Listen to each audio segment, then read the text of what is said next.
others. In the winter of 1886, a man drove his wife into a blizzard and left her to die. He took her inheritance. She was supposed to be dead. She had survived anyway. And now she had come back. She had one key, one proof, and 40 minutes before it would be too late. He was about to sign. He believed she was buried. He had not checked the door. The wagon wheel broke at 10 minutes past 9 on the night of December the 4th, 1886. Clara Reed knew the exact time because she had been watching the small brass pocket watch her father had pressed into her palm on the last morning of his life, listening to it tick against the howling silence of the Wyoming plains, counting the seconds between one gust of wind and the next as though the rhythm of it might keep her sane. The temperature had been dropping for 3 hours. The sky, which had turned the color of an old bruise sometime around dusk, was now completely invisible behind a wall of driven snow that moved sideways rather than down, cutting across the canvas of the wagon cover like 1,000 small blades, finding every seam, every gap, every imperfection in the stitching. She felt the rear axle go before she heard it. There was a deep, grinding shudder that traveled up through the floorboards and into her spine, followed by a sound like a rifle shot, and then the entire back end of the heavy Conestoga dropped 6 inches into the frozen earth and listed hard to the right. Clara grabbed the sideboard to keep from being thrown. The iron lockbox slid across the wagon bed and struck the opposite wall with a hollow, resonant boom. From the front of the wagon, she heard Emmett shout something at his brother. Then she heard Doyle laugh. That laugh. Even now, with the wind screaming and the temperature plunging and the wagon tilted at a sickening angle, that laugh was the thing that turned Clara's blood cold in a way the Wyoming winter had not yet managed. It was not the laugh of a man surprised by disaster. It was the laugh of a man watching a plan unfold exactly as designed. She had heard that laugh once before, 3 weeks ago, in the barn. But she was getting ahead of herself. She always did that when she was frightened, her mind sprinting toward the worst possible conclusion while her body stayed perfectly still, perfectly composed, the way her father had taught her. Arthur Reed had raised his daughter in the philosophy that a woman who showed her fear gave it power over her. So Clara sat in the tilting wagon with her hands folded in her lap and her jaw set, and her heart hammering against her ribs like something trying to escape, and she breathed, and she remembered how she had arrived here. Her father had died on a Tuesday in late July of 1885. It had not been a slow death, the kind that allows a family time to gather, to say the necessary things, to make a proper accounting of love and regret. Arthur Reed had walked out of the house after breakfast to check on a mare that had been favoring her left foreleg, and somewhere between the porch steps and the barn door his heart had simply stopped. One of the ranch hands found him face down in the red Wyoming dust with his hat still on his head and his coffee still warm in the mug he had set on the fence post. He was 61 years old. He had built Diamond Cross Ranch from a single quarter section of broken ground and a borrowed team of oxen. By the time he died, he owned 3,000 acres of prime Wyoming grazing land outside Cheyenne, a herd of nearly 800 cattle, and an iron lockbox containing $60,000 in gold certificates that he kept under his bed like a man who had survived enough bank failures to distrust institutions made of brick and glass. He left all of it to Clara. Not to a male cousin, not to a business partner, not to the church, to Clara, his only child. His 26-year-old daughter, who weighed 280 pounds and had never been courted by a single man in all her years, and whom the women of Cheyenne society discussed in whispered, pitying tones whenever they thought she was out of earshot. Clara had stood at her father's grave on a hill overlooking the ranch and felt the ground shift beneath her feet in a way that had nothing to do with geology. The world without Arthur Reed in it was a fundamentally different place. It was a place where she was suddenly and completely alone, and where every man within 3 counties now knew exactly how much she was worth. The vultures had begun circling within the month. They came in the form of lawyers representing distant relatives she had never met. They came in the form of neighboring ranchers who had previously shown no interest whatsoever in Diamond Cross and now appeared at her door with their hats in their hands and acquisitive gleams in their eyes. They came in the form of bank presidents and land speculators and a representative of the Denver and Pacific Railroad who arrived in a very fine coat and explained at considerable length why it would be in her best interest to sell the eastern grazing sections to the company for a price that Clara's father would have laughed at. She turned them all away. What she had not been prepared for was Emmett Vance. He appeared in September of 1885, approximately 6 weeks after her father's burial, at the counter of Hargrove's General Store in Cheyenne on a Wednesday afternoon when Clara was purchasing winter supplies. He was 32 years old and built like a man who had worked outdoors his entire life, with dark hair gone silver at the temples and a jaw that looked like it had been carved from the same Wyoming limestone that pushed up through the rangeland in great pale slabs. He had a smile that arrived slowly, as though it was a private thing he was sharing only with you, and eyes the color of strong coffee that held a quality of focused attention Clara had never in her life experienced from a man. He held the door for her. He helped load her wagon without being asked. He introduced himself with a handshake rather than the condescending half-bow that most men offered women they did not take seriously. "Emmett Vance," he said. "I believe my father knew yours. I'm sorry for your loss, Miss Reed." Arthur Reed was a man this territory could ill afford to lose. Clara had looked at him with the careful, practiced wariness of a woman who had spent 26 years learning to read the precise nature of male attention. She was not naive about what she was, and she was not naive about what she had inherited. She had spent her entire life in a body the world found excessive, and she had learned early that when men paid attention to her, there was almost always an accounting behind it. But Emmett Vance was unlike any man she had encountered. He did not look at her with pity. He did not look at her with the elaborate performed courtesy that men sometimes offered heavy women when they wanted to demonstrate their own magnanimity. He looked at her the way a man looks at a person he finds genuinely interesting, and Clara, who had wanted to be found genuinely interesting by someone other than her father for as long as she could remember, felt something shift behind her sternum. She told herself to be careful. She was not careful enough. He courted her through the autumn of 1885 with a patience and a deliberateness that she found, in retrospect, should have alarmed her more than it did. He rode out to Diamond Cross twice a week. He sat with her on the porch and asked her questions about the ranch, about the cattle operation, about the grazing rotations and the water rights, and the terms of the leases on the northern sections, and he listened to her answers with an attention that felt like reverence. He brought her books from the Cheyenne lending library. He fixed a section of fence that her hands had been meaning to get to for weeks, without being asked, and without making a point of it. On a cold November evening with the first serious snow of the season falling softly outside, he told her he was falling in love with her. Clara had been sitting across from him at her kitchen table with her hands wrapped around a mug of coffee, and she had looked at him for a long time without speaking, measuring the distance between what she wanted to believe and what her cautious, practical mind was telling her. She was 26 years old. She had never been kissed. She had spent her entire life being told, in ways both explicit and achingly subtle, that she was too much of something to be loved, too large, too loud, too direct, too much space in a world that demanded women be small and quiet and easily managed. "You don't have to say things like that," she told him quietly. "I know I don't," he said. "That's why I'm saying it." They were married in January of 1886 in the small Presbyterian church on Cary Avenue in Cheyenne, with a handful of ranch hands in attendance and no family on either side. Clara wore a dress of deep blue wool that her mother had left behind, altered to fit, and she stood at the altar and made her promises with a full heart and a trembling hand and the absolute certainty that she had, finally, at 26 years old, been chosen. The certainty lasted approximately 11 days. It was not a sudden revelation. It arrived in layers, the way cold seeps through a wall, finding gaps she had not known existed. The first thing she noticed was that Emmett stopped asking her questions. The focused attention that had characterized every conversation during the courtship was simply gone, replaced by a quality of distracted impatience, as though she were speaking to him from a great distance, and he was straining to hear but could not quite make out the words, and had largely given up trying. He began spending his evenings in Cheyenne rather than at the ranch. He came home smelling of tobacco and saloon whiskey, and something else she could not name but that made her stomach tighten. He began making comments about the way she ate, small ones at first, delivered with a smile that did not reach his eyes. Then larger ones, more direct, stripped of any pretense of humor. Then one evening in late February, 6 weeks into the marriage, Clara went to the barn to check on a horse that had been coughing, and she found Emmett sitting in the tack room with his brother Doyle, who had arrived from somewhere in Nebraska 2 weeks prior and installed himself in the bunkhouse without much explanation. They were talking in low voices over a bottle of rye whiskey, and they did not hear her approach, and she stopped in the shadows of the barn door and heard her husband say, in the calm, matter-of-fact tone of a man discussing a business transaction, "The certificates are the key. The land deeds are complicated, but the gold certificates transfer clean once she signs. 3 months, maybe 4. We just need her compliant until the paperwork is in order." And Doyle had said, "And then?" And Emmett had smiled in the amber lamplight of the tack room, and Clara had felt the ground open beneath her feet for the second time in 7 months. "Wyoming winters are long," her husband had said, "and the territory is vast." She had walked back to the house in the February dark with her hands perfectly steady and her face perfectly composed and the sound of her own blood roaring in her ears like a river in flood. She went to her room. She sat on the edge of the bed. She pressed her father's pocket watch against her sternum and breathed until the roaring quieted to something manageable. She did not confront him. She understood with a cold and absolute clarity that confronting Emmett Vance before she knew the full shape of his plan would accomplish nothing except to accelerate a timeline she did not yet understand. So she watched, and she waited, and she learned, In the weeks that followed, Clara conducted her own quiet investigation with the methodical patience of a woman who had spent her entire life learning to observe the world from a position of careful stillness. She went through Emmett's papers when he was in town. She read his correspondence.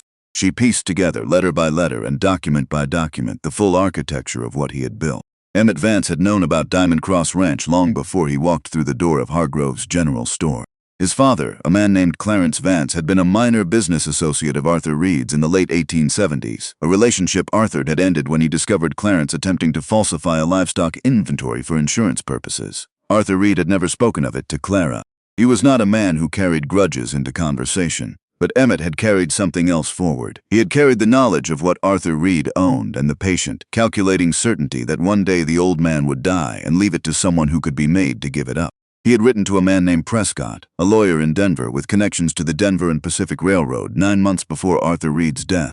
The letter was careful and circumspect, the language of a man who understood that written words could be produced as evidence. But the meaning was clear enough. He was positioning himself. He was making promises about land he did not yet own and certificates he had not yet accessed, and he was doing it with the confidence of a man who had already decided that the obstacle between him and what he wanted was not a human being but a problem requiring a solution. Clara read that letter 3 times. Then she folded it carefully and placed it back exactly as she had found it and went downstairs and made supper and set 2 plates on the table and ate across from her husband in perfect silence while the late winter wind rattled the windows of her father's house. She did not show her fear. She gave it no power. But she also began, quietly and without anyone's knowledge, to plan. The problem was the isolation. Diamond Cross Ranch sat 8 miles outside Cheyenne, far enough that a woman without a horse could not reach town in a day's walk, and Emmett had developed a habit of keeping the horses in the paddock nearest the bunkhouse, where Doyle could observe who came and went. Clara had no allies she trusted completely. The ranch hands were decent men, but they answered to Emmett now, and she could not be certain that a confidence shared with any of them would stay kept. She wrote a letter to Sheriff Walt Greer in Cheyenne, a man who had known her father and attended his funeral, and said the kind of honest, unceremonious things about Arthur Reed that told Clara he was a man of genuine rather than performed integrity. She wrote it in 3 drafts, choosing each word with surgical precision, saying enough to convey the reality of her situation without accusations she could not yet prove. She sealed it and addressed it and gave it to the youngest of the ranch hands, a 16-year-old boy named Perry, who she trusted simply because Doyle Vance had shown no interest in him whatsoever, which suggested Perry was of no use to anyone's scheme. She never knew whether the letter arrived. She never heard back from Sheriff Greer, whether Perry had delivered it and Greer had ignored it, or whether Emmett had intercepted it somewhere along the road. She could not determine. What she knew was that she was still alone in November when Emmett announced, with the smooth, practiced casualness of a man who had rehearsed the conversation, that he had acquired an interest in a new land claim near the Wind River Range and they would be relocating before the deep winter set in. "It's a fine piece of ground," he told her over supper. "Higher elevation than Diamond Cross, but good summer grazing. We'll take the Conestoga. Pack what you need." Clara had looked at her husband across the table and understood that the timeline she had been waiting to decipher had finally revealed itself. They were leaving Cheyenne. They were leaving the town where she was known, where she had neighbors, where there was a sheriff who at least theoretically might be persuaded to act on her behalf. They were going into the open country in the approach of winter, with Doyle Vance riding alongside. She looked down at her plate. She looked up at her husband. "All right," she said. What else could she say? She had no proof that would hold in front of a judge. She had only the letter she had read in his study and the overheard conversation in the barn, and the slow, grinding accumulation of 100 small cruelties that told her exactly what kind of man she had married. None of that was the kind of evidence that stopped anything before it started. None of that put a man in handcuffs. So she packed. She packed her warmest quilts and her heaviest wool dresses and her mother's Bible and her father's pocket watch and every practical item she could think of that might extend a human life in a high plains winter. She took the folded letter from Emmett's study and sewed it into the lining of her heaviest coat with small, tight stitches that would not give way without deliberate effort. And she packed these things with the careful, specific intentionality of a woman who suspected she was packing for her own survival rather than a household relocation. They left Diamond Cross on the 1st of December, 1886. The sky was the color of old pewter and the wind had teeth in it already. On the afternoon of the second day, somewhere in the open country between the Laramie Mountains and the Wind River foothills, Emmett called a rest stop beside a frozen creek. The horses needed water from the hole they broke in the creek ice, and the men climbed down to stretch their legs. Clara remained in the wagon, ostensibly wrapping a loose quilt back around the iron lockbox to keep it from sliding. From beneath the canvas cover, she watched through a gap in the stitching as Emmett walked to the rear of the wagon and stopped, and Doyle came around from the other side, and the 2 men crouched down together near the rear wheel. She could not hear what they said, The wind took their voices. But she watched Doyle reach into his coat and produce something small and dark, and she watched him work at something near the underside of the axle housing for approximately 40 seconds. And she watched Emmett stand up and look out at the horizon and then back at the wagon with the expression of a man who has just confirmed a satisfactory outcome. Clara pulled back from the gap in the canvas and sat very still in the wagon bed with her hands folded in her lap and her father's watch ticking against her palm. She knew with a cold, comprehensive certainty that settled into her bones alongside the December temperature. The axle had been compromised. The only question now was where and when, and she understood that Emmett Vance had chosen his location carefully, because a man who had been planning this for months did not leave the final details to chance. She thought about running. She thought about it with the vivid, desperate clarity of a person who has just understood the full dimensions of the danger they are in. She could jump from the moving wagon. She could scream. She could produce the folded letter from Emmett's study and confront him with it right here, right now, in the empty country with no witnesses for 40 miles in any direction. She did none of these things, because she was a practical woman and she understood that a woman jumping from a moving wagon in early December in the Wyoming high country with no horse and shelter and no supplies was simply choosing a different form of the same death Emmett had already chosen for her. Confronting him here alone with Doyle a half step away and no one within shouting distance was not a plan. It was a gesture, and gestures did not save lives. She needed to survive the next 48 hours. If she survived, she could fight. If she did not survive, nothing else mattered. So she sat and she breathed, and she watched the sky. The sky, by 4 in the afternoon of December the 4th, had become something Clara Reed had never seen in 26 years of Wyoming winters. It had taken on a quality of depth, a pressing, suffocating heaviness that felt less like weather and more like the atmosphere of the entire continent had chosen this particular valley to express its full displeasure. The temperature dropped 15 degrees in the span of an hour. She could see it in the horses, the way their ears went flat and their muscles began to bunch under their winter coats, the fine animal intelligence that detected a catastrophic incoming system approximately 30 minutes before any human sensory apparatus registered it. The wind shifted at approximately 5 o'clock. It went from a sustained westerly push to something circular and violent, gusting from 4 directions in rapid, disorienting succession. The temperature plummeted again. The mud on the wagon wheels froze solid in the span of minutes. Clara could feel the cold finding its way through every layer she was wearing, through the heavy wool of her dress, through the quilt she had wrapped around her shoulders, probing with the patient, systematic efficiency of something that had all the time in the world. The snow came at 6 o'clock, and it did not come gently. It came sideways, driven by a wind that had abandoned any pretense of merely moving air, and had become instead a force with intention, a force that pushed against the wagon canvas with the physical weight of something substantial and made the entire structure shudder and creak. The horses screamed. The temperature dropped again, and Clara could see her breath plumbing in the interior of the wagon like smoke, freezing as it rose, the tiny crystals catching the last gray light that filtered through the thrashing canvas. And then the rear axle went, the grinding shudder, the sound like a rifle shot. The back end dropping, the wagon listing, the iron lockbox sliding across the floor and hitting the wall with a boom that Clara felt through her boots. Clara grabbed the sideboard. She did not scream. She heard Emmett shouting. She heard Doyle's laugh. The one she had heard before, in the barn on the night she understood what her husband truly was. The canvas flap tore back and Emmett's face appeared in the gap, framed by frost and flying snow, his scarf pulled up to his eyes so that only the upper half of his face was visible. Those coffee-colored eyes that she had once believed held genuine attention for her. They held something very different now, and she was no longer capable of misreading it. "Axle's gone," he shouted over the roar of the storm. "Horses can't pull this weight. We have to ride for the nearest outpost and bring back a fresh team." Clara looked at him steadily. She said nothing. "You'll be all right in the wagon," Emmett said. "You've got quilts. Stay inside and keep out of the wind. We'll be back by morning." Doyle appeared behind him, pulling on his heavy riding gloves. He looked at Clara in the wagon with an expression she had seen on men's faces her entire life, the particular configuration of contempt and amusement that her size seemed to produce in certain men of limited imagination and even more limited decency. "You've got enough natural insulation to make it through one night," he said. "Should be grateful for it." Emmett did not look at her when he reached past her and picked up the iron lockbox. She watched him strap it to his saddle. She watched him mount his horse. She watched him and his brother become shapes in the driving snow and then become nothing at all, swallowed completely by the white roaring dark of the blizzard. The sound of the horse's hooves lasted for approximately 30 seconds before the storm devoured that too. Then there was nothing but the wind. Clara sat in the tilting wagon in the absolute dark, with the temperature outside now dropping toward 30 below zero, and she did not move for a full 60 seconds. She used that time to take stock of what she had and what she did not have and what she was going to do about both. She had quilts. She had several of them, heavy wool, the kind her mother had made by hand in the long winter evenings of Clara's childhood. She had rugs rolled up against the forward wall. She had an extra coat stuffed behind the seatboards. She had her father's pocket watch and the letters sewn into her coat lining, and the specific unyielding iron in her character that Arthur Reed had spent 26 years deliberately cultivating in his daughter, because he had understood something about this territory that most men of his generation preferred not to name aloud. That survival out here was not a matter of size or strength alone, but of will, and that will was something a woman could possess in quantities that would astonish the men who underestimated her. She did not have a fire. She did not have food or water in any form she could access without leaving the wagon. She did not have a way to signal anyone, because there was no one within range of any signal she could make, and the storm would have swallowed sound and light with equal indifference in any case.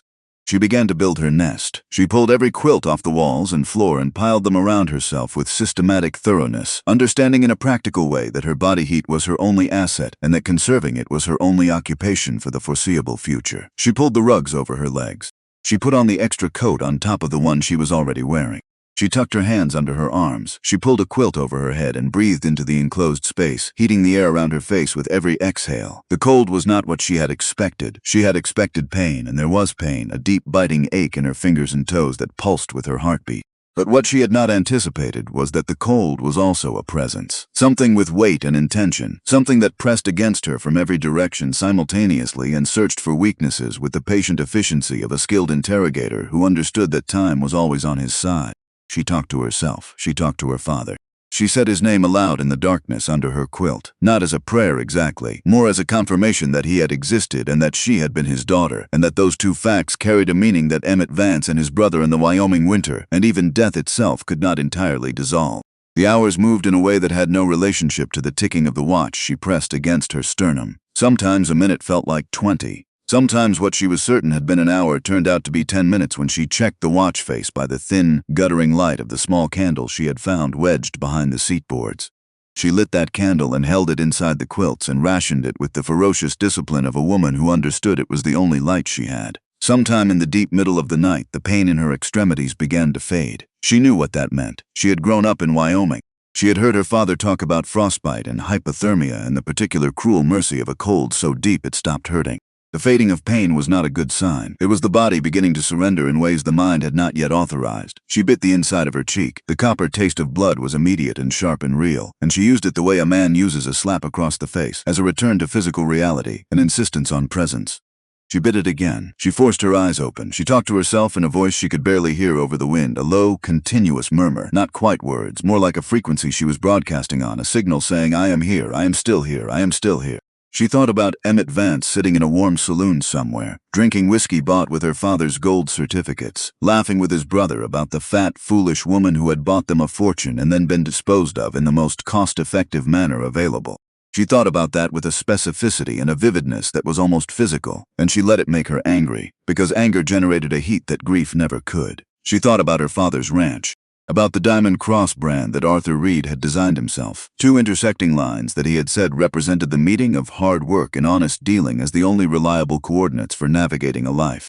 She thought about the eastern grazing sections and the water rights on the creek and the sound of 800 cattle moving through the sage in the early morning light, a sound like slow, continuous thunder, a sound that was her inheritance in ways that had nothing to do with gold certificates or land deeds. She was not going to let Emmett Vance sell those grazing sections to the Denver and Pacific Railroad. She was not going to let him sell anything. She was going to live through this night, and she was going to find a way back to Cheyenne, and she was going to stand in front of every person who needed to hear it and tell them exactly what Emmett Vance had done in the name of acquisition and greed while his wife froze to death in an engineered catastrophe in the middle of the Wyoming winter. She was not going to die here, she said it aloud, under the quilts in the dark with the wind howling against the canvas and the temperature at 30 below, and her body moving in slow, inexorable stages toward a shutdown she could feel approaching the way you feel a storm approaching, through a change in pressure rather than visible evidence. She was not going to die here. She said it again. She kept saying it. She bit her cheek when the darkness got too heavy. She pressed her father's watch against her sternum and felt the tick of it like a second heartbeat. She breathed into the quilts and she talked to the dark and she refused, with every remaining calorie of warmth in her body, to close her eyes. She thought about the body she had lived in her entire life, the body the world had mocked and pitied and found excessive and inconvenient, the body that Emmett Vance had looked at with manufactured admiration for 5 months and genuine contempt for 11 more. That body right now in this tilted frozen wagon in the worst blizzard in 20 years was doing something remarkable. It was holding heat that a smaller body would have lost hours ago. Every pound that the world had spent decades telling her was a flaw was in this moment a form of armor. She understood this not as comfort but as fact. The plain biological fact that mass retained warmth, and that warmth was the only currency that purchased another minute, and then another, and then another. She had been given a body built for surviving exactly this. She had simply not known it until now. What she could not fight was the slow, incremental weight of the cold itself. The way it did not attack but simply accumulated, degree by degree, hour by hour, settling into her tissues with the patience of something that had never needed to hurry. She was still talking when her voice stopped working. She was still thinking when her thoughts began to come loose from their moorings and drift in directions she could not track. She was still gripping her father's watch when her fingers went numb, and she could no longer tell whether she was holding it or had dropped it into the quilts somewhere beyond finding. The last coherent thing she registered was the silence. At some point deep in the violent heart of the night, the wind stopped. Not gradually, not tapering off the way storms sometimes did, but suddenly, completely, as though someone had closed a door on the other side of the world. The blizzard simply ended. The absence of sound was so total it had its own texture, its own weight pressing against her ears. And in that silence, somewhere in the frozen and failing machinery of her consciousness, Clara Reed made a final, furious, comprehensive decision. She was going to open her eyes in the morning, whatever it took, whatever it cost. Whatever the cold had taken from her by then, she was going to open her eyes. She closed them and held on. The dogs found her first. Seth Harding was 2 miles from his cabin when Kodiak and Juneau went rigid on their traces, ears flat, noses driving hard into the wind from the west. He had owned both dogs for 4 years, had trapped and hunted alongside them through 3 Wyoming winters, and he knew the difference between the alert they gave for elk and the alert they gave for something that troubled them in a deeper, less definable way. This was the second kind. Kodiak, the larger of the two, a silver and black Alaskan Malamute with a chest like a barrel, pulled so hard against the harness that the wooden sled behind him skidded sideways in the packed snow. Juneau followed without hesitation. Seth let them lead. He had come out to check his trap lines the morning after the storm, as he always did after a heavy blow, because the great die-up winter of 1886 was producing cold that snapped steel traps at the spring if you left them set too long, and a lost trap was a lost investment he could not afford. The storm had ended sometime in the dark hours before dawn, dropping its curtain of violence with the same abruptness with which it had raised it, and left behind a landscape so thoroughly transformed that the familiar contours of the valley below his cabin had taken on the quality of a dream, white and still and utterly silent, the kind of silence that rings in the ears like a tone pitched just below hearing. He crested the ridge above the valley floor and saw it. From a distance it looked like a natural mound, a drift sculpted by the wind into a shape that was almost regular, almost symmetrical. But there was a line in it that did not belong to wind-made geometry, a long curving arc that emerged from the snow at an angle no drift produced on its own. He knew that arc. He had seen it on every settler's wagon that had come through this territory in the past 15 years, the rib of a Conestoga. He came down the ridge on his snowshoes at a controlled run, the sled skidding behind him, the dogs lunging ahead with a focused, urgent energy that told him whatever was under that snow was not yet beyond caring about. He pulled his Winchester from his shoulder as a matter of habit and caution, because abandoned wagons in open country could mean many things, and not all of them were situations a man wanted to approach with his hands empty. The wagon had drifted over almost completely. Only the upper curve of 3 wooden ribs showed above the snow line, and the canvas cover had torn partially free on the windward side and wrapped itself around the frame in a frozen, rigid embrace. The rear axle was snapped clean, the back end of the wagon sunk deep into what was now a solidly frozen snowdrift, the fractured wood of the brake dark against the white around it. Seth crouched and looked at that brake. The fracture pattern was wrong for a cold snap failure. The wood had not shattered under stress the way iron-cold timber did when the temperature dropped too fast. It had given way from a specific point of weakness, a compromise in the grain that radiated outward rather than across. Someone had prepared this axle to fail. He filed that observation away and started digging. Seth worked with his hands and the short-handled spade he carried on the sled. The snow was packed hard from the wind and the cold, and it resisted him with a density that made the work slow and exhausting. He dug at the canvas flap, working his way around the frozen folds, pulling and prying until the ice gave way in sections that fell to the ground with a sound like breaking crockery. When he finally got the canvas back, the air that rolled out of the wagon's interior carried the cold of enclosed spaces where warmth has been, but is no longer present, a specific emptiness that Seth recognized from years of finding things the winter had taken. He almost called out. He stopped himself because he did not know what he was dealing with yet, and a man who announced himself before he understood his situation was a man who surrendered the only advantage that uncertainty provided. What he saw stopped the call in his throat entirely. She was buried under a mountain of quilts. He could see only the top of her head, dark hair frosted white with the ice that had formed from her own breath condensing and freezing in the enclosed space, and one hand, large and pale as marble, curled around something he could not immediately identify. The hand was the color of things that were past saving. He had seen that color before, on men who had frozen to death on the open range, and he felt a cold move through his chest that had nothing to do with the temperature outside. He pulled off his heavy leather glove and pressed 2 fingers to her throat. He held them there for a long time, long enough that Kodiak pressed his muzzle against Seth's leg and whined softly in the back of his throat. There, beneath his fingertips, so faint it was less a pulse than the memory of one, the ghost of a heartbeat, irregular and weak and barely distinguishable from his own imagination. Seth Harding had not prayed in 3 years. He had stopped the night Tobias died, stopped with a finality that felt less like a decision and more like a door swinging shut on its own, the latch dropping into place without anyone's hand on it. He had not argued with God or cursed at him or demanded explanations. He had simply stopped speaking into that particular silence because the silence had answered him once in a language he did not have the capacity to accept, and he was not willing to open that conversation again. He prayed now, 2 words barely formed, barely audible. Then he started working. Getting her out of the wagon was the most physically demanding thing Seth Harding had done since the winter he had spent 2 days digging his cabin out from under a snowslide that had buried it to the roofline. She was a large woman, heavy and completely limp, and dead weight in a confined space with a compromised floor and no purchase for his feet was a problem that required improvisation rather than brute force. He went back to the sled for the coil of rope he kept there. He worked the rope under her shoulders with hands that moved fast despite the cold, because he had spent 15 years learning to work precisely in temperatures that made precision difficult, and whatever skills he had built in that time, he needed every one of them now. He rigged a system of loops and pulls that allowed him to use the weight of his own body moving backward as the primary force. It took him the better part of 20 minutes to get her clear of the wagon, and every minute of it was a minute he was acutely aware of the cold and of the faint thread of pulse he had felt under his fingers, and of how thin that thread was.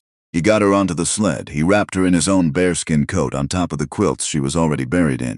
He strapped her down with the careful, deliberate thoroughness of a man who understood that the 2 miles back to his cabin were going to be the hardest 2 miles he had ever covered, and that arriving at the end of them with his cargo still alive was the only outcome that was acceptable. He looked at his dogs. Home, he said. Kodiak and Juno dug in and pulled. Seth pushed from behind, his snowshoes finding purchase in the packed snow, his muscles burning from the first 100 yards. The sled was heavy, far heavier than any load he normally ran, and the trail back to the cabin climbed in 3 places, the second climb long and steep enough that Seth had to lean into the back of the sled with his full weight to keep it moving forward. He did not stop. He thought about stopping in the way a man thinks about things that are simply not available to him, registered the possibility and set it aside, and kept moving. 2 hours and 11 minutes after he found her, he came through the door of his cabin. The fire in the hearth had burned down to coals in his absence. He rebuilt it fast, working with a practiced efficiency that had nothing graceful about it, splitting kindling over his knee when the pile on the floor ran short, feeding the fire in stages because he knew that what he needed was a sustained, controllable heat rather than the immediate blast of a fire built too large, too fast. He knew enough about hypothermia to know that warming a person who had been this cold too quickly could stop their heart as surely as the cold itself. The body in that condition was a system that needed to be coaxed back from the edge rather than dragged, and dragging could kill as readily as the original injury. He lifted her from the sled to the cot against the wall with a care that surprised him. Not because he was unaware of being careful, but because the care felt specific rather than general, directed at this particular person rather than at the abstract category of human being in distress. He did not examine that feeling. He set it aside and focused on the work. He removed her outer layers with the businesslike efficiency of a man who had cared for injured animals in conditions far worse than this, working around her size with the same practical neutrality he would have applied to any element of a difficult task. He wrapped her hands in cloth soaked in water he heated to tepid over the fire, not hot, just enough to begin the conversation between cold tissue and warmth without shocking the system into shutdown. He did the same for her feet, which were waxy and white and cold in a way that went beyond temperature into something cellular, the kind that left marks. He pulled his rocking chair close to the cot and sat down. For 2 days and 2 nights, Seth Harding did not leave his cabin for longer than it took to feed the dogs and collect snow for melting into water. He kept the fire at a consistent temperature, with an attention he had not given to anything in 3 years. He spooned warm beef broth into her mouth whenever her lips parted, which they did with a subconscious regularity that told him some part of her was still oriented toward survival, still reaching for what it needed, still refusing to stop. He wiped the fever sweat from her forehead when her body entered its second phase, and the temperature swung the other direction, the violence of the thaw expressing itself as a fever that made men delirious and dangerous. And he talked. He had not talked, really talked, in 3 years. He had spoken to his dogs. He had exchanged the minimum necessary words with the occasional trapper or supply runner who passed through the territory. He had gone to the trading post in Elk Creek twice since Martha died, maybe 3 times, and had conducted those transactions in as few syllables as the merchant would accept.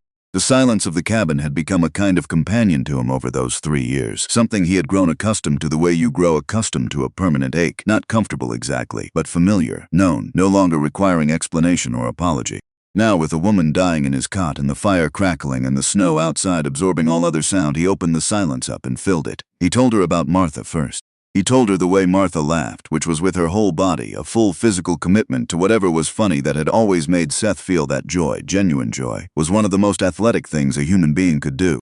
He told her about the way Martha had decided, in the spring of '83, that she was going to learn to play the fiddle, and had practiced every evening for 2 months with an enthusiasm that bore no relationship to talent whatsoever, and how the ranch dogs had howled along in what Seth had chosen to interpret as accompaniment rather than protest.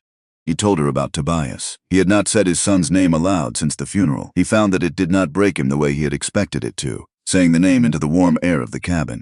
It hurt with the specific clean pain of something real, the way a healed bone hurts when the weather changes, a hurt that carries information rather than just sensation. Tobias had been 4 years old when the diphtheria came through. 4 years old and already possessed of a personality so distinct and particular that Seth had sometimes looked at his son and felt a specific wondering bafflement at the mystery of how a person arrived in the world already fully themselves. Tobias had been afraid of horses and unafraid of everything else. He had carried rocks in both pockets at all times. He had called his father Seth because the T was difficult for him and he had not been on Earth long enough to correct it. Seth told the unconscious woman all of this.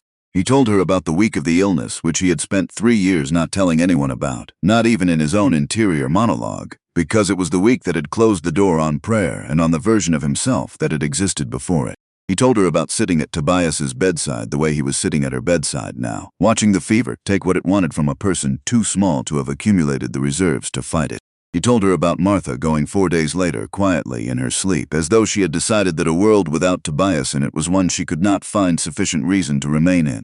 He was not telling her these things for her benefit. He understood that. She could not hear him. Whatever reached her through the layers of unconsciousness and fever was not the content of words, but perhaps something more fundamental, the frequency of a human voice in a cold and silent place, the simple animal information that she was not alone. He was telling her for himself. On the morning of the 3rd day, the fire was burning low and Seth was half asleep in the rocking chair, his chin on his chest, when he heard a sound that brought him fully awake in the span of a single heartbeat. A sharp, involuntary intake of breath, the sound a person makes when they surface from very deep water. Her eyes were open. They were unfocused, moving in small, uncertain arcs across the ceiling of the cabin the way eyes move when the brain behind them is working hard to reassemble the relationship between visual information and meaning. Seth sat very still and watched this process with the careful attention of a man who understood that the next 60 seconds would tell him a great deal. She tried to move. Her body refused her, or rather complied only partially, producing a full-body shudder that ran from her shoulders to her feet and left her rigid and gasping. She looked at the ceiling, she looked at the wall, she looked at the fire. Her breathing was rapid and shallow, the breathing of a person whose nervous system was conducting a comprehensive systems check and not yet satisfied with the results. Then she looked at Seth. The change in her expression was immediate and total. The unfocused confusion collapsed into something sharp and specific and frightened, and she made a sound in her throat that was the preliminary architecture of a scream. "Easy now," Seth said. He kept his voice low and level, the same tone he used with animals that had been caught in traps, the tone that communicated the absence of threat before any words did. "Easy. You're safe. You're in my cabin. I found you in the wagon after the storm." She stared at him with dark eyes that were large with fear and bright with the residue of fever. He could see her trying to locate herself in time and space, trying to fit the information her senses were providing into a framework that made coherent sense, and he could see the moment when the memories came back, because the fear in her expression changed quality, deepened from the animal fear of an unknown immediate threat into something older and more complex and harder to soothe.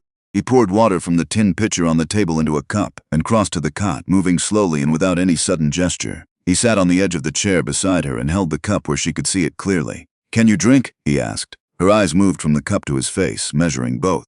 After a moment that held more weight than its duration suggested, she gave a single, very small nod. He supported her head with one hand, the back of his fingers against her hair, and tipped the cup slowly. She drank in small, careful swallows, and he watched the effort that even this required and said nothing about it.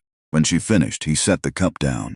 He waited. "Where?" she started. Her voice was barely functional, a dry, abraded sound that came from a throat that had been through something significant. She stopped and tried again. "Where are we?" "My cabin," Seth said. "About 2 miles north of where I found you, up in the pines on the valley ridge. My name is Seth Harding. I'm a trapper. I've been working this territory for about 8 years." She was quiet for a moment. "How long?" she said. 3 days. Something moved through her expression that he could not fully read. She closed her eyes briefly, and when she opened them again, something had changed in them. Some acute crisis of the first moments had passed, and what remained was a woman taking careful stock of a situation she had not yet fully mapped. "My name is Clara Reed," she said. "Mrs. Reed," he said. "Miss Reed," she said, and then stopped, and something flickered across her face. "Clara," she said finally, as though settling a question she had been arguing with herself. "Just Clara." "Clara," Seth said, "you've got frostnip on your toes and your fingers. Not frostbite, you keep the toes. But you're going to feel it for a while. The rest of you is intact, though you lost some time getting here, and your body has been working hard to sort itself out. You need to stay warm and stay still for a few more days and let it finish the work." She looked at him steadily. He held the look without deflecting it, because he had found in his years of solitary living that the instinct to deflect direct scrutiny was a social habit and not a necessary one, and he had shed most of his social habits, along with everything else, 3 years ago. "You don't know me," she said. "No," Seth agreed. "You came out the morning after that storm and you brought a stranger back on your sled and you've been sitting here for 3 days. "I have. Why?" Seth considered the question with the seriousness it deserved. "Because you had a pulse," he said, "and I had a sled." She looked at him for another long moment. Then, very slowly, something in the rigid set of her jaw released, just slightly, just enough. She turned her face toward the fire and was quiet, and Seth returned to his rocking chair, and the two of them remained like that for a long time, listening to the fire and the wind and the sound of the dog settling in the lean-to, while outside the Wyoming winter continued its indifferent work. Over the following weeks, the cabin that had held nothing but Seth's grief and the sound of wind against log walls became something else. The change was gradual, and neither of them named it, because naming a thing prematurely is one of the ways people ruin things, and both of them had sufficient experience with ruin to approach it with considerable care. Clara healed with a stubbornness that Seth found himself watching with a respect he had not anticipated. She pushed against her physical limits with a systematic persistence that reminded him of the way water finds a path, not aggressive exactly, but completely implacable, always moving, never conceding the possibility of stopping. On the 6th day, she insisted on sitting up for meals rather than eating lying down. On the 9th day, she was on her feet, moving slowly around the small perimeter of the cabin with the deliberate, careful steps of someone relearning the negotiation between intention and body. On the 14th day, she asked Seth to show her how to rebuild a fire from coals. He showed her. He showed her other things too, because the practical reality of their situation was that Clara Reed was going to need to be fully capable of keeping herself alive if she was ever going to be able to do anything about the man who had tried to prevent it. He taught her the geography of the valley, the landmarks that oriented you when the snow made everything identical, the way the ridgeline ran, and where the creek ran under the ice, and which direction led eventually, in about 40 miles, to the nearest road south. He taught her to read the clouds for incoming weather with the specific vocabulary of a man who had learned the language of Wyoming's sky through 15 years of it having direct consequences for his continued existence.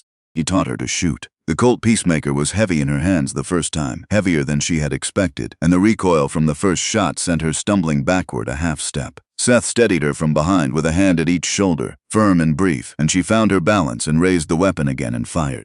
Her second shot was better. Her fourth was better still. "You're fighting it," Seth told her. "Don't fight the weight. Let your arm be part of it. The gun and your arm are the same instrument." She adjusted her grip. She fired again.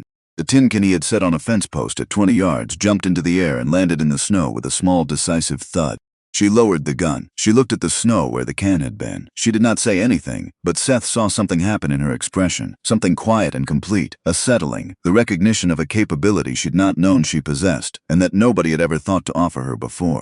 On a cold evening in late January, 3 weeks into her stay, she told him everything.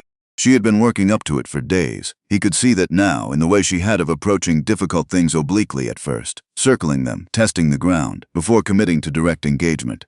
He had noticed this pattern without remarking on it because he understood it. It was the approach of a person who had learned that vulnerability was a resource with limited reserves, to be deployed carefully and never wasted on ground that would not hold it. She told him about her father. She told him about the courtship, and how she had wanted so badly to believe in it that she had overridden the warnings her own instincts had provided at every stage. She told him what she had overheard in the barn, and what she had found in Emmett's study, and what she had watched Doyle do to the axle on the second afternoon of the journey. She told him about the night in the wagon, the cold and the darkness, and the hours of fighting what her body was trying to do. She told him all of this in a steady, even voice that only broke once, briefly, when she described what Doyle had said to her in the moment before the two men rode away into the blizzard. She covered her face with her large hands, not weeping exactly but close to it, the particular proximity to tears of someone who has been carrying a very heavy thing for a very long time and has finally found a place that might be safe enough to set it down. Seth set down the piece of pine he had been whittling. He had learned over the years that silence at the right moment was more useful than words, that the compulsion to fill a painful pause was a social reflex rather than a genuine offering of comfort. He waited. After a moment, she lowered her hands and looked at him. "Emmett has the lockbox," she said, "and the gold certificates. By the time I can get back to Cheyenne, he'll have used Judge Brandt to push through the death certificate, and then he'll sell the ranch." She paused. "My father built that ranch. He built it from nothing. It was the only thing he was ever proud of, and it was the only thing he ever left me, and I let a man who saw me as a transaction walk into my life and take it because I was foolish enough to want to be wanted." "You weren't foolish," Seth said. "You were a person who wanted what every person wants. That's not foolishness. That's just being human." She looked at him with the slightly wary expression she used when she was not sure whether a kindness was genuine or performed. He had noticed this expression in the first days of her recovery and had recognized it immediately, because it was the expression of someone who had received enough false kindness to have learned to test it before accepting it. "He left me to freeze," she said, "in a wagon, in a blizzard, because he wanted my father's land and couldn't find another way to take it." "I know," Seth said, "and nobody in the world knows I'm alive." "I know," Seth said again, "and that is going to change." She looked at him. Outside, the January wind pushed against the cabin walls with a persistence that had over the weeks become a familiar background sound, almost comfortable in its constancy. The fire crackled. Juneau lifted her head from the floor and then set it back down. "I'm not asking you to help me," Clara said carefully. "I'm not in a position to ask anything of anyone." "You didn't ask," Seth said. "I'm telling you." The weeks that followed built themselves around the rhythm of two people who had each lost everything and were learning, carefully and without rushing it, what it meant to no longer be entirely alone. They worked alongside each other with the practical efficiency that shared survival requires, and in the gaps between work they talked, and in the gaps between talking they were quiet in a way that did not require filling. Seth noticed things about Clara Reed that he had not expected. He noticed that she was funny, in a dry, understated way that ambushed you when you weren't prepared for it. He noticed that she was genuinely curious about things, not as a social performance but as a fundamental orientation toward the world, the kind of curiosity that made her ask precise questions and actually listen to the answers. He noticed that she was braver than most men he had known, not in the showy, declarative way that men sometimes performed bravery, but in the quiet, daily, ongoing way that required no audience and received no applause. Clara noticed things about Seth, too. She noticed that he moved through the world with a deliberateness that was not slowness, but rather the efficiency of someone who had learned to make each action count, because he could not afford to waste anything, including motion. She noticed that he was gentle in ways that did not announce themselves, the way he handled injured animals, the way he spoke to his dogs, the way he had sat beside her cot for 2 days and talked into the silence not because it would help her but because the silence had been eating him alive and she had given him a reason to break it. She noticed that he looked at her as though she were simply herself, Clara Reed, a person with a history and a set of capabilities and a particular way of moving through the world, and that this was so unfamiliar to her as to feel, at first, almost suspicious. She tested it the way she tested everything. It held. On a gray afternoon near the end of March, a trapper named Aldous Briggs came through the valley with a mule and a sled loaded with beaver pelts he was running to the trading post in Elk Creek. He had been in Cheyenne the previous month, he said, settling a property dispute with a cousin, and had spent 2 weeks in town waiting for the roads to clear enough for the return journey. Seth gave him coffee and dried elk meat and let him warm himself by the fire before sending him on his way. It was Clara who asked the question, casually, in the tone of someone making idle conversation while she stirred the pot on the fire. "Any news from Cheyenne worth mentioning?" Aldous Briggs scratched his jaw and thought about it with the deliberate unhurriedness of a man who encountered conversation infrequently enough to savor it. He mentioned the cattle losses from the die-up, which were catastrophic across the whole territory. He mentioned that 2 banks had called in loans and broken 3 ranching families in the process. He mentioned, as a secondary item of relatively minor interest, the way a person mentions something moderately interesting that has no direct bearing on their own affairs, that a widower named Vance had been having quite a run of luck despite the die-up on account of the inheritance he had come into after his wife's tragic death in the December storms.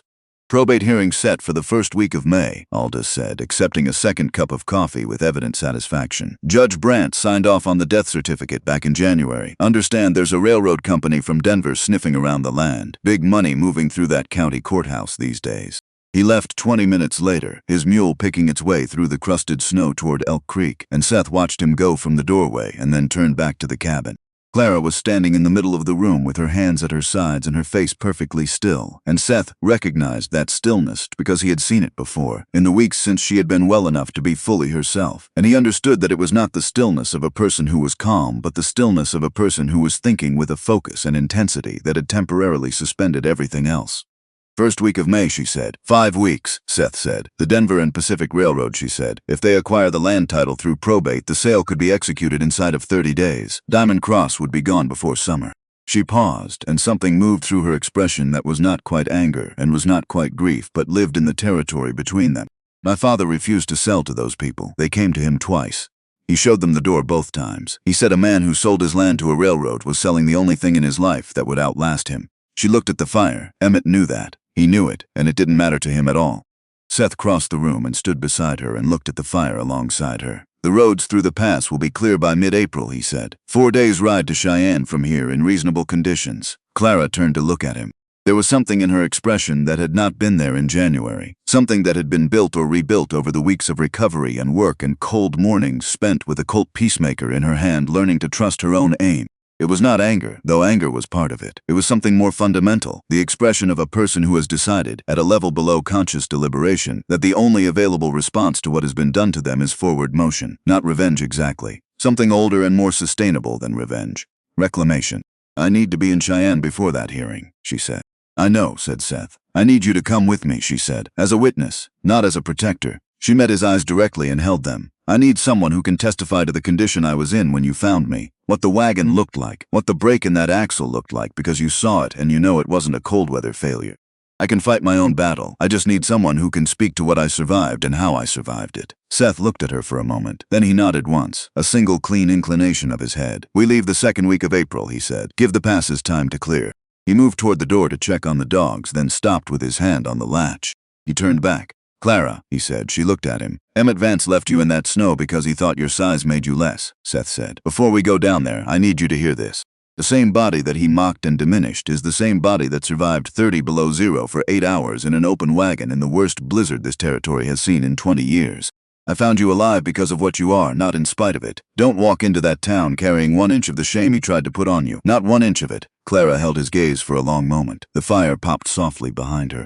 Outside, the late March wind moved through the pines with a sound that was almost but not quite the sound of something beginning. She nodded once, slowly, like a door opening inward. 3 days later, on the first morning of April, Seth came in from checking on the horses and found Clara standing at the small square of mirror glass he kept nailed to the wall above the wash basin. She was not looking at herself the way she usually moved through the world, quickly and without dwelling, as though sustained attention to her own reflection was something to be avoided rather than sought. She was looking with a directness and a duration that was entirely different. He stopped in the doorway. She did not hear him, or if she did not acknowledge it, and he understood instinctively that the moment did not belong to him, and that his only role in it was to not disturb it. She raised one hand slowly and looked at it. Those fingers that had gone waxy and white in the cold, that he had wrapped in tepid cloths and watched come back to color over 2 days of careful tending. The hand that had gripped her father's watch through 8 hours of a Wyoming blizzard and had not let go. She turned it over, palm up, and looked at the lines of it in the morning light coming through the small window beside the basin. Then she lowered it and straightened up and became aware of him in the doorway, and whatever had been in her face settled back into its usual composure. But he had seen it. He had seen the moment of recognition, the particular quality of a person meeting themselves, honestly, and finding perhaps for the first time that the meeting was not something to be avoided. "We should start preparing the horses," she said. "We should," Seth agreed. He was almost to the door of the lean-to when she spoke again quietly, in a tone that was almost private, as though she was finishing a thought she had been working through for some time. "I'm going to need a red dress," she said. "Something they can see from across the room." Seth paused with his hand on the doorframe. He did not turn around because he understood that the moment did not require his face, only his presence and his acknowledgement. "Elk Creek Trading Post carries dry goods," he said. "We can stop on the way through." "Good," said Clara, and that was all. But the air in the cabin held the quality of a thing decided, a course set, a direction chosen with the kind of finality that does not invite revision. The fire burned steadily in the hearth. The dogs shifted in the lean-to. Outside, the first real warmth of an early April sun was beginning, slowly and without ceremony, to release the grip of the longest winter Seth Harding had ever lived through. They saw Doyle Vance before he saw them. Clara spotted him first. They were coming down off the eastern slope of the pass above Elk Creek, the horses picking their careful way along the snow-crusted trail, when she caught movement on the road below, a single rider moving at a canter through the last of the afternoon light, heading north. She pulled her horse up without a word, and Seth came alongside her and looked where she was looking and went still. The rider was big, heavy-set, sitting a horse the way a man sits when riding his transportation rather than anything else, hunched forward with his weight dropped into the stirrups. He wore a long brown canvas coat that Clara recognized before she recognized anything else about him, because she had watched that coat disappear into a blizzard on the night of December the 4th, and the sight of it now, in the thin April sunlight of a Wyoming spring that had barely started, produced something in her chest that was not fear but was adjacent to it. Doyle Vance. Heading north, heading toward the valley where Seth's cabin sat in the lodgepole pines above the frozen creek. "He's going back to check," Seth said quietly. "I know," Clara said. They sat on the ridge and watched him move through the valley below, and Clara understood with complete clarity what this meant. Emmett had sent his brother back to confirm what the blizzard was supposed to have accomplished months ago. Either Emmett had grown nervous as the probate hearing approached, or someone in Elk Creek had mentioned something in passing, a trapper who had seen a lamp burning in a cabin that was supposed to be empty. A casual word that had traveled the way words traveled in small frontier settlements, and Emmett, who was careful enough to have planned everything else with such thoroughness, was careful enough to want to verify his foundations before he built the final structure on top of them. If Doyle reached the cabin and found it recently occupied by more than one person, he would know. If he came back to Cheyenne and told Emmett what he found, Emmett would have time to move money, alter plans, and disappear entirely into the vast western territories with $60,000 in gold certificates and a head start that Clara could not overcome. She looked at the road below. She watched the rhythm of Doyle's ride, unhurried, the pace of a man who expects to find a dead woman and has allocated an afternoon to the confirmation of it. She thought about everything that had led to this moment, every choice that had been made, and every choice that had been made for her without her knowledge or consent. And she understood that this was not a complication. This was an opportunity. She looked at Seth. "I need you to loop around the north ridge and come up behind him on the Elk Creek Road," she said. "I'll come down the slope directly and cut him off on the trail." Seth looked at her steadily. "Clara, he doesn't know I'm alive," she said. "That's the only advantage I have right now, and I need to use it before it's gone. If he sees me before he has any room to run, he'll stop. Shock alone will hold him long enough. And if it doesn't..." Clara pulled back her coat to show the Colt Peacemaker holstered at her hip, worn smooth from weeks of handling and practice. "Then I equalize the room," she said, "the way you taught me." Seth studied her face for a moment with the attention he had developed over 4 months of watching her think. And then he turned his horse toward the north ridge without further argument, because he had learned enough about Clara Reed to know that when she had decided something at this level of certainty, further argument was not caution but obstruction. Clara waited until he was into the trees and the sound of his horse had faded into the pines. Then she started down the slope. She came down through a stand of scrub pine and out onto the road approximately a quarter-mile ahead of where Doyle was riding. She brought her horse to a stop in the center of the trail and sat there and waited with her hands loose at her sides and her heart beating with a steadiness that she had not expected, because she had expected fear, and what she felt instead was something much cleaner and much colder and much more useful. She was ready. She had been ready, she realized, since the morning she had opened her eyes in Seth's cabin and understood that the only way through was forward. Doyle came around a bend in the trail at a canter and pulled up so hard his horse reared, front hooves leaving the frozen ground, the animal shrieking with the abruptness of it. Doyle fought the horse down with rough, automatic hands, the hands of a man who rode often and without tenderness, and then sat very still in the saddle and stared at the woman blocking the road. The color left his face as though someone had opened a drain somewhere below his collar. His mouth opened. Nothing came out. "Hello, Doyle," Clara said.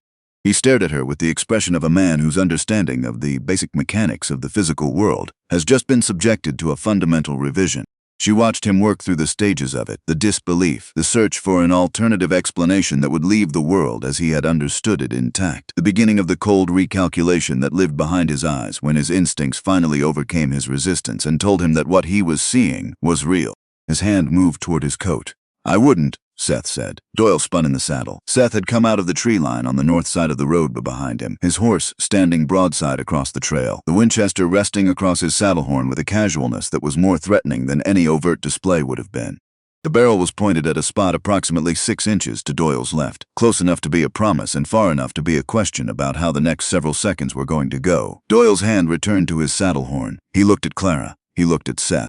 He looked at Clara again, and she saw in his expression the specific arithmetic of a man assessing the distance between where he was and where he needed to be and arriving at the conclusion that the distance was not coverable by any means currently available to him. "You're supposed to be dead," Doyle said.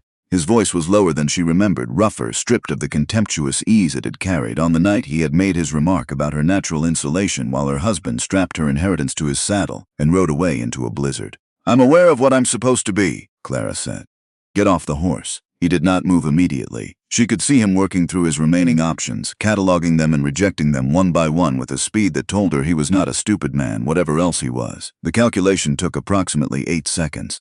Then he swung down from the saddle with the deliberate, measured movements of a man who understood that sudden gestures in the current situation were inadvisable.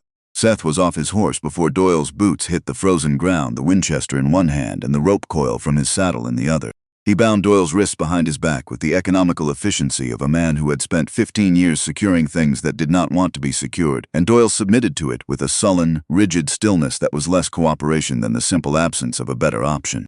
Clara looked down at him from her horse. Doyle Vance, who had crouched in the snow beside a wagon axle in the late afternoon of a December day and done what he had been told and paid to do, and who had ridden away laughing. He looked smaller than she remembered. Not physically smaller, he was still a large man, heavy-set and broad through the shoulders. But smaller in the way that things which have terrified you appear smaller once the terror is gone, reduced to their actual dimensions without the distortion that fear adds to everything it touches. "Here is what you need to understand," Clara said. Her voice was calm and even and carried no tremor. "You are going to ride with us to Cheyenne. You are going to ride quietly and without incident, and you are going to arrive in Cheyenne in a condition to speak clearly to Sheriff Walt Greer.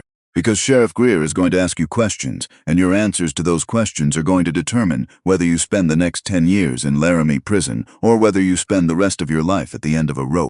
She paused for exactly the right amount of time. "The difference between those two outcomes depends entirely on how cooperative you choose to be between here and Cheyenne." Doyle stared at her. "Do you understand me?" Clara said. A long moment stretched between them. Then Doyle Vance, who had mocked her in a blizzard 4 months ago and ridden away certain he would never see her again, dropped his gaze to the road and gave a single, slow nod. They rode through Elk Creek the following morning. Clara went into the dry goods store while Seth kept watch on Doyle outside. The woman behind the counter was small and gray-haired and businesslike in the way of people who operate trading posts in small frontier settlements, efficient and unsurprised by almost anything. She pulled bolts of fabric from the shelves without comment when Clara described what she needed, measuring with practiced efficiency, cutting clean lines with heavy shears. The dress would need to be finished on the road, which Clara had already accounted for. She bought needle and thread, a second pair of wool socks, a jar of coffee, and 3 days' worth of provisions, and she paid with the coins she had sewn into the hem of her winter coat on the night she had packed for the journey that was supposed to kill her. She sewed in the evenings beside the fire when they made camp. Her stitches were not beautiful. Her mother had tried to teach her needlework in childhood, and Clara had found the patience required for it largely incompatible with her temperament. But the stitches were strong, which was the quality that mattered, and by the second evening the dress was taking a shape that was recognizable as intentional rather than approximate. Doyle was quiet during the ride. Not the quiet of a man at peace, but the quiet of a man running the arithmetic of consequences and not finding the results to his liking. He ate what they gave him and slept where they told him to sleep and studied the horizon with the expression of a man measuring distances he could no longer reach. On the second night, after Seth had secured his wrist to a pine root and banked the fire and settled the horses, Doyle spoke. "He's not going to fold easy," he said. He was looking at the fire, not at Clara. "Emmett, you think you can walk in there and it all falls apart, but you don't know how deep he's dug himself in Cheyenne since January. Judge Brandt, the bank, there are people in that town with reasons of their own to want you to stay dead." Clara was threading her needle in the firelight. She did not look up from her work. "I know about Judge Brandt," she said. "I know about Harrison Coyle at the bank. I know about the witnesses Emmett has arranged." She pulled the thread through the fabric with a steady hand. "I know considerably more than your brother thinks I know. He made the mistake of underestimating me once. I'm counting on him to make it again." Doyle was quiet for a moment. "The men he's got will swear they saw you walk away from that wagon voluntarily," he said. "He's had 4 months to build his story and paper it over." "I know," Clara said. "So what do you have?" Clara looked up from her sewing then, across the fire at Doyle Vance. She held his gaze for a moment without answering, giving him time to understand that the answer was going to matter. "I have you," she said. "And I have a key." She set the needle into the fabric and reached up to the collar of her coat and drew out the thin leather cord she wore around her neck. On the end of it hung a small iron key, worn smooth with months of contact against her skin. She held it up in the firelight so that the glow caught the metal, and she watched Doyle's eyes go to it and then go still. He recognized it. She could see that he did. "He took the lockbox," she said. "He did not know I had the only key. My father gave it to me the morning before he died. It has been around my neck every day since." She held it there for a moment longer, then tucked it back under her collar and picked up her sewing. When Sheriff Greer asks Emmett to open that lockbox in front of witnesses, and Emmett cannot produce a key, I will produce one, and what is inside that box has my father's name on every certificate, not Emmett Vance's. Doyle said nothing else that night. They rode into Cheyenne on a Thursday morning in the first week of May, coming in on the northern road through a morning that was cold and clear and bright, the kind of spring morning the Wyoming Territory occasionally produced, as though in reluctant acknowledgement that the winter could not last forever. The streets were busy with the commerce of a territorial capital emerging from a hard season, wagons and horses and men in working clothes moving between storefronts and offices with the purposeful energy of people who had been largely confined for months and were compensating for it. Nobody looked twice at them. A woman and two men riding in on a Thursday morning was not an event in a town this size. Clara had worried, somewhere in the back of her planning mind, that she would be recognized before she was ready, that the word would travel ahead of her and Emmett would know and have time to adapt. But Cheyenne was a territorial capital, not a small settlement, and its streets did not catalog faces with the attentiveness of a rural community. She was a large woman in a good coat on a horse. She was unremarkable. She let herself be unremarkable for a little while longer. She found Sheriff Walt Greer at his office on 16th Street, a square brick building with bars on the windows and a handwritten sign on the door that read Laramie Skankety Sheriff with one of the words misspelled and never corrected. She had remembered Greer as a tall man, and he was well over 6 feet, with a face that had been weathered by decades of outdoor life into a permanent quality of dry, careful attention. He was at his desk with a cup of coffee and a stack of papers when Clara walked through the door. He looked up. He looked at her for exactly 2 seconds with the expression of a man whose eyes are reporting something that his brain has not yet formally authorized. Then he stood up from his desk so fast the coffee cup tipped and had to be grabbed with both hands. "Clara Reed," he said. It was not a question. "Clara Reed," she confirmed, alive and considerably irritated about the inconvenience. Walt Greer came around his desk and looked at her with the expression of a man who has spent decades cultivating professional composure and is currently finding it insufficient to the moment. He had known Arthur Reed for 20 years. He had stood at the man's grave and meant every word he said there. He looked at Arthur Reed's daughter standing in his office in the first week of May, when she had been officially dead and buried in county paperwork since January, and he took a long, slow breath through his nose. "Tell me," he said. She told him everything. She had organized it during the 4 days of riding, arranging it into a sequence that was clear and chronological and specific, because she understood that the difference between a credible account and an emotional one was structure, and she needed Greer to hear a credible account. She told him about the barn, and the letter, and the axle, and the night in the wagon. She told him about Seth finding her, and the months in the cabin. She told him about Aldous Briggs and the probate hearing and the Denver and Pacific Railroad. She told him about Doyle, who was currently secured to a hitching post outside under Seth's supervision. Greer listened to all of it, without interrupting once, which Clara recognized as the mark of a man who understood that the time to ask questions was after the account was complete rather than while it was being assembled.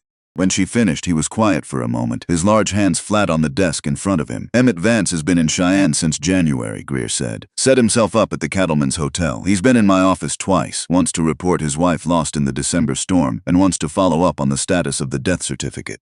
Both times he presented himself as a grieving widower." Greer paused. "I didn't like him either time. Something in the presentation was too polished. Men who are genuinely grieving don't present as cleanly as that." "Did you investigate?" Clara asked. "I looked into it," Greer said carefully. "But a woman lost in the worst blizzard in 20 years, with a broken wagon axle and no witnesses to anything contrary, is not something a sheriff can build a case on from instinct alone." He met her eyes. "I received a letter in February, claimed to be from you, said you were well and staying with a cousin in Nebraska, and that there had been a misunderstanding about your death. The letter wasn't written the way you talk. I didn't believe it, but I couldn't prove it wasn't yours." Clara felt the shape of this settle into place. Emmett had covered that angle too, had written in her name to preemptively close any inquiry before it could gain momentum.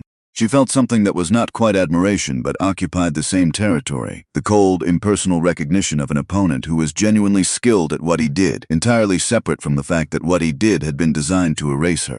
"He has 2 witnesses," Greer said, "men named Purvis and Galt. They'll testify they saw you leave the wagon on your own during the storm. He has Judge Brandt's signature on the death certificate. And he has a document he's been carrying that he claims is a power of attorney you signed before the journey, transferring management of the Diamond Cross assets to him in the event of your incapacitation."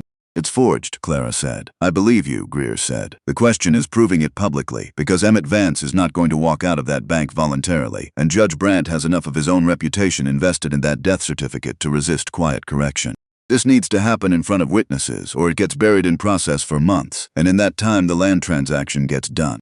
The signing is this morning, Clara said. What time? Greer looked at the clock on his wall. 10 o'clock, he said. First National Bank. 40 minutes. Clara stood up. Then we don't have time for paperwork, she said. We have time for one thing. What's that? Greer said. Clara reached into the collar of her coat and drew out the leather cord and held up the iron key so that the morning light from the window caught it. Greer looked at the key. Then he looked at her. Something moved in his expression, the professional composure settling into something harder and more purposeful underneath it. The expression of a man who has just understood what he is looking at and what it means. Get your deputies, Clara said. Bring Doyle Vance. And if you have a moment to spare, I would be grateful for the use of a room where I can change my dress. She had sewn it by firelight over 4 evenings on the road from Seth's cabin, and it was not a work of any particular elegance. The hem was uneven on the left side, and one of the seams at the waist pulled slightly when she moved. But the color was exactly what she had asked the woman in Elk Creek for, a deep saturated crimson that seemed to absorb the light rather than reflect it, the color of something fully alive and entirely deliberate and completely unwilling to be overlooked. She stood in the small back room of the sheriff's office and put it on. She did not look in the mirror above the wash basin. She did not need to. She looked instead at her hands, the hands that had gone waxy and white in a wagon in December, that had been wrapped in tepid cloths and coaxed back to warmth and color over 2 days in a stranger's cabin, that had learned to hold a Colt Peacemaker and fire it straight, and that had sewn this dress in the dark by a campfire while a prisoner slept on the far side of the flames. She turned them over, palms up, in the thin morning light. These were the hands of a woman who had survived what was supposed to kill her. These were the hands of Arthur Reed's daughter. She thought about her father. About what he had told her once, sitting on the porch of Diamond Cross in the evening with the cattle moving through the sage in the distance, his voice carrying the weight of something learned through the full cost of experience rather than inherited through advice. You are not what people say you are, he had told her. You are what you do when saying isn't enough.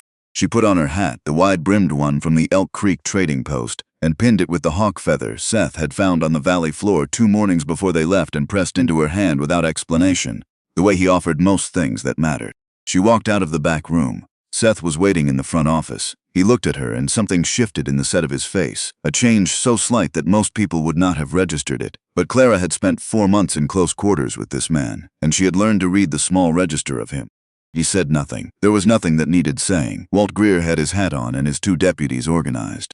Doyle Vance stood between the deputies with his wrists bound and his face set in the expression of a man who has finished his calculations and arrived at the conclusion that his only remaining currency is cooperation and that he had better spend it carefully.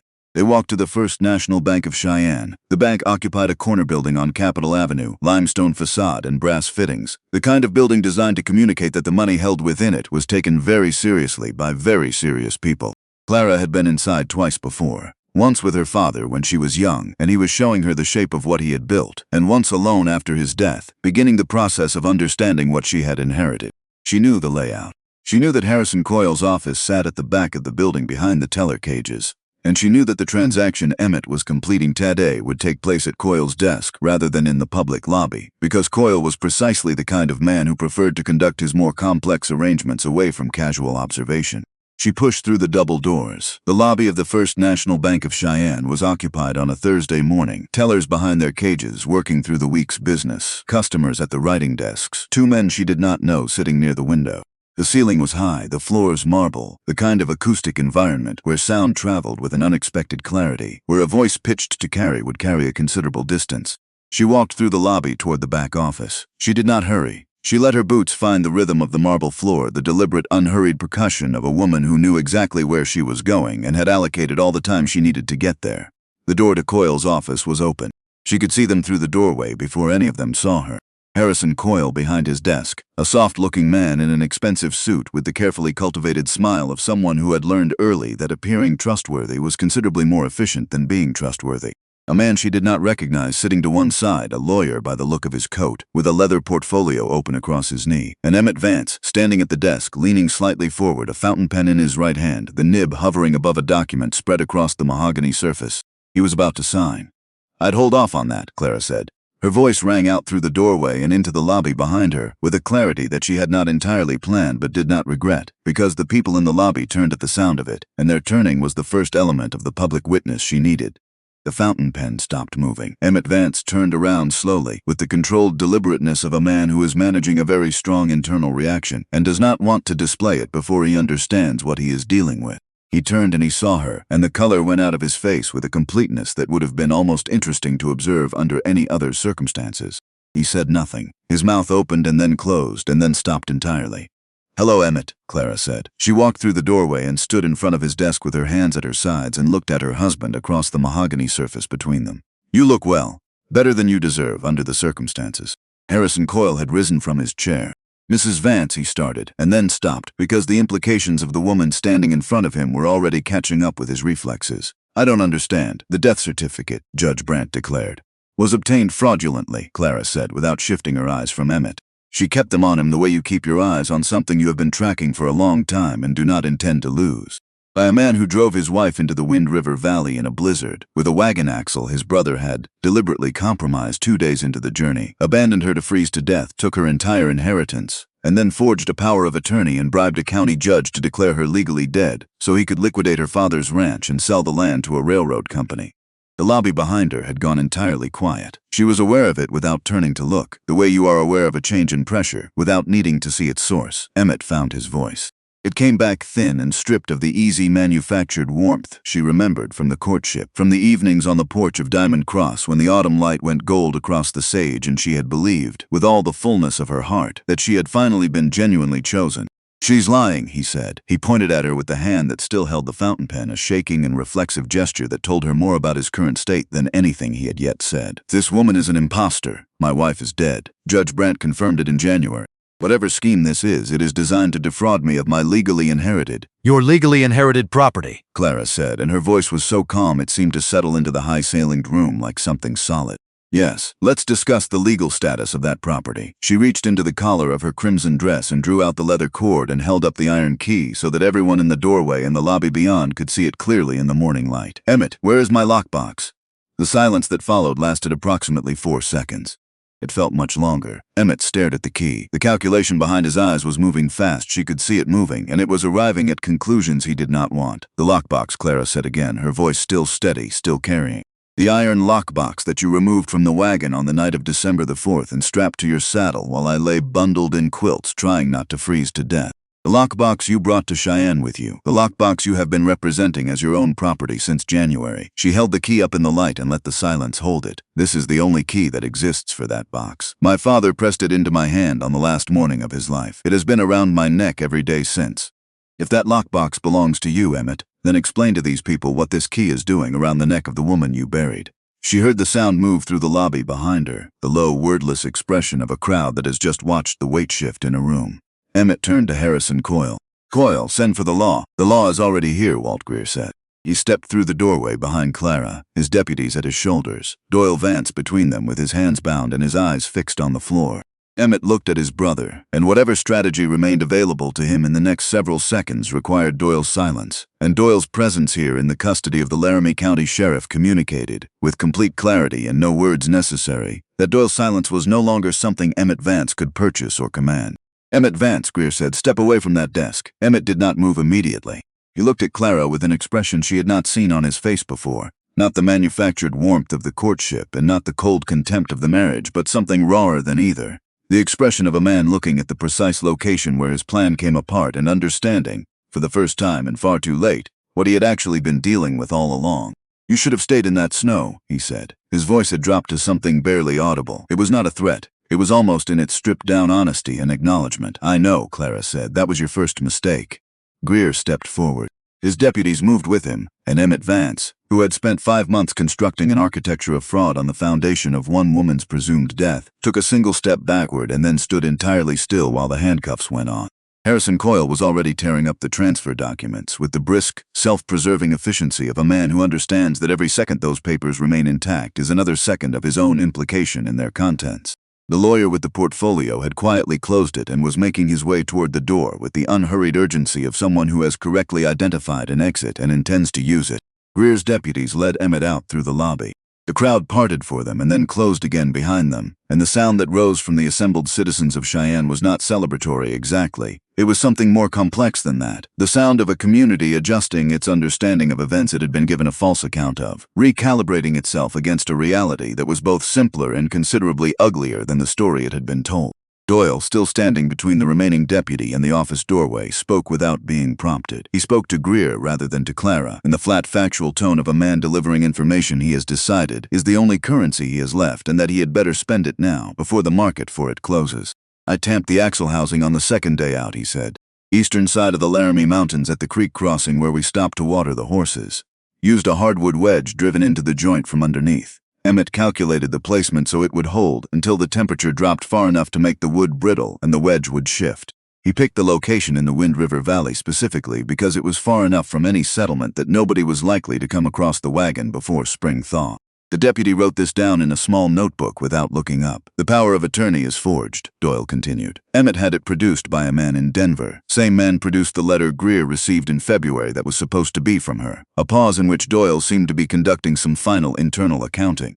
"The witnesses, Purvis and Galt, he paid them $200 each in January. They have never been within 50 miles of the Wind River Valley. They couldn't describe that wagon or that location if their lives depended on the description." Greer nodded once and told his deputy to take Doyle to the jail. Then he turned to Clara. "That will hold them," he said. "I'll have Judge Brandt's certification reviewed by the territorial court by the end of the week. His involvement is going to require its own investigation, which I expect will be uncomfortable for him." He paused. "The Denver and Pacific representative is at the Cattleman's Hotel. I'll have someone inform him this morning that the property he came to Cheyenne to acquire is no longer available for acquisition, and that he should plan his return journey accordingly." "Thank you, Sheriff," Clara said. Greer looked at her for a moment with an expression she recognized from her father's funeral, a man paying a debt of respect he considered genuinely owed rather than socially obligated. "Your father," he said, "was one of the finest men I knew in 40 years of living in this territory. I am very glad to be telling you that in person rather than adding it to something carved in stone." He put his hat on. "Welcome back to Cheyenne, Miss Reed." He walked out through the lobby and the remaining crowd parted for him, and then slowly, in the way of people who have witnessed something they know they will be discussing for a long time and are already beginning to sort the telling of it, dispersed. Clara stood in Harrison Coyle's office and looked at the desk where Emmett had been standing with the fountain pen and the transfer documents, and she breathed. She breathed the way she had breathed in the wagon on the night of December the 4th, slowly and with full intention, taking measure of what she had and what she no longer had and what the difference between those two things now meant. Coyle remained behind his desk. He had the expression of a man preparing an apology carefully calibrated to forestall consequences, and Clara looked at him for a moment without offering the charity that expression was designed to produce. "The Reed accounts," she said. "All of them going back to January of this year. I want a complete accounting delivered to Diamond Cross Ranch within the month." "Of course," Coyle said.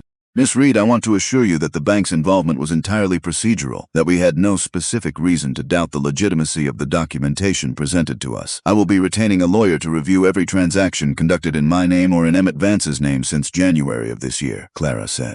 "If that review identifies anything that requires further conversation between you and Sheriff Greer, I expect you to cooperate fully and promptly with that conversation." Coyle's mouth opened and then closed. "Fully," he said. Clara walked out of his office. Seth was waiting in the lobby. He had positioned himself where he could see through the office doorway and could reach her in 3 steps, if anything had required reaching, but far enough back that the entirety of the confrontation had been hers, completely and unmistakably hers, which was exactly where he had understood it needed to be, and exactly the kind of understanding she had come to rely on from him without ever having had to ask for it. She walked to him and he looked at her, and she looked back at him, and for a moment neither of them said anything, because the lobby of the First National Bank of Cheyenne was not the place for what needed to be said. And because some things that are earned together over a long winter do not require immediate words to be fully understood between the people who earned them. "Well," Seth said finally. "Well," Clara agreed. They walked out through the double doors and onto Capitol Avenue, into a May morning that was clear and warm and smelled of mud and sage, and the particular freshness that comes to the Wyoming territory after a long winter releases its hold. The air with the quality of something returned rather than something new, familiar in its bones but clean in a way it had not been for a very long time. The street was alive with commerce and motion and the ordinary noise of a territorial capital going about its business, and Clara Reed stood on the boardwalk outside the First National Bank of Cheyenne in a crimson dress she had sewn by firelight and let the May sun fall on her face and breathed all of it in.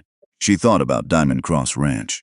About the eastern grazing sections where the grass came in thick and silver green in late May, and the creek that ran along the southern boundary with the sound of water that had traveled a long way to get there, and the hill where her father was buried with his view of the 3,000 acres he had made from a quarter section of broken ground, and a borrowed team of oxen, and the specific, unyielding conviction that a man who did honest work on honest ground had nothing to apologize for to anyone.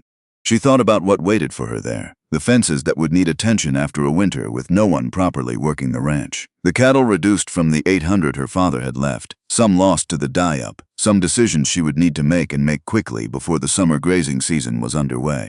The paperwork and the legal process and the 100 practical necessities of reasserting ownership over a life that had been declared legally finished. She was not afraid of any of it. She had been afraid of many things in her life, afraid of being alone and afraid of never being chosen and afraid of taking up too much space in a world that kept telling her she already did. She was not afraid of work.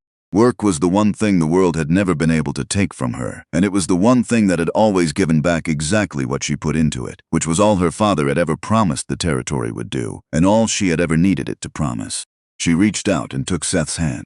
He looked down at their joined hands and then up at her face, and she saw in him the thing she had first seen on that morning in early April when she had stood at his mirror, and he had watched from the doorway without announcing himself, the expression of a man who has lived through the worst thing that can happen to a person, and has arrived unexpectedly and without entirely planning for it, on the far side of it at something worth staying for. That 1,000-yard distance she had first seen in his eyes on the morning she woke in his cabin was gone. What had replaced it was something quieter and warmer and entirely without performance. "Come back to Diamond Cross with me," she said. It was not a question. It was not a plea. It was an offering made from a position of genuine strength, the way her father had told her all genuine offerings should be made, freely and without reservation, and with the full understanding that the person receiving it was capable of making their own choice. Seth looked out at the Wyoming horizon, the blue distance of the mountains, the enormous open sky that arched over the whole territory with the comprehensive indifference of something that had been there long before any of them and would be there long after, and that offered no promises of ease but also enforced no limits on what a determined person might accomplish within it. "I'll need to go back for the dogs," he said. "Obviously," Clara said. The corner of his mouth moved, and the traps on the north ridge. "Good traps, not the kind of thing you leave behind." "We'll get the traps," Clara said.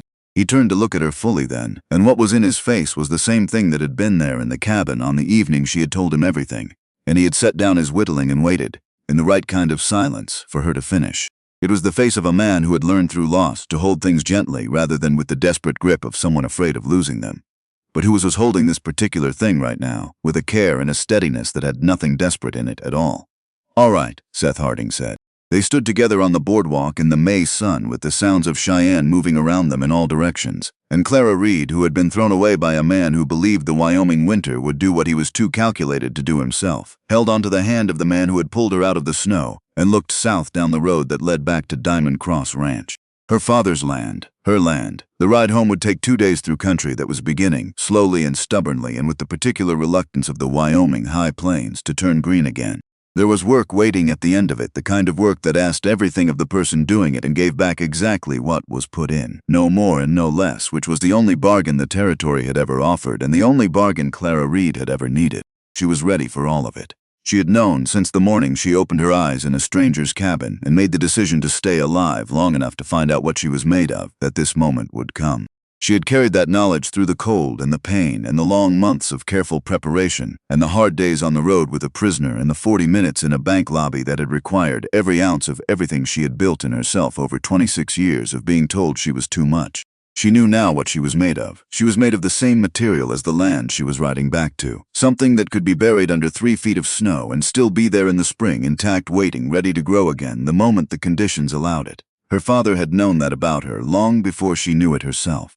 He had built it into her deliberately, year by year, with the quiet patience of a man who understood that the most valuable thing he could leave his daughter was not land or gold certificates or even a good name, but the unshakable knowledge of her own worth. She understood that now. She understood it the way she understood the weight of the Colt at her hip and the taste of Wyoming spring air and the warmth of a hand that held hers without needing to be asked and without needing to be thanked. A warmth that had nothing manufactured in it and nothing that would fade when the novelty wore off. The warmth of something real. Clara Reed turned her horse south and rode toward home.